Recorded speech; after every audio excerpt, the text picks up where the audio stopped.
نبی کریم صلی اللہ علیہ وسلم نے فرمایا، بنی اسرائیل کی ایک عورت نے اپنے بیٹے کو پکارا۔ اس وقت وہ عبادت خانے میں تھا۔ ماں نے پکارا، اے جریج جریج۔ پس و پیش میں پڑ گیا اور دل میں کہنے لگا، اے اللہ، میں اب ماں کو دیکھوں یا نماز کو؟ پھر ماں نے پکارا، اے جریج۔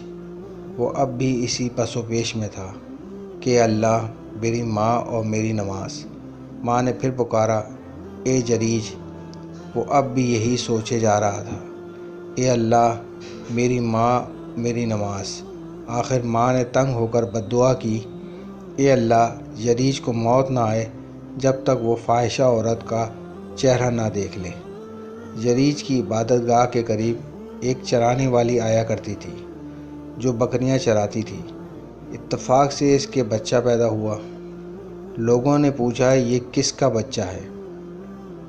اس نے کہا کہ جریج کا ہے۔ وہ ایک مرتبہ اپنی عبادتگاہ سے نکل کر میرے پاس رہا تھا۔ جریج نے پوچھا کہ وہ عورت کون ہے جس نے مجھ پر تہمت لگائی ہے کہ اس کا بچہ مجھ سے ہے؟ عورت بچے کو لے کر آئی تو انہوں نے بچے سے پوچھا کہ بچے، تمہارا باپ کون؟ بچہ بول پڑا کہ ایک بکری چرانے والا گڈریا میرا باپ ہے۔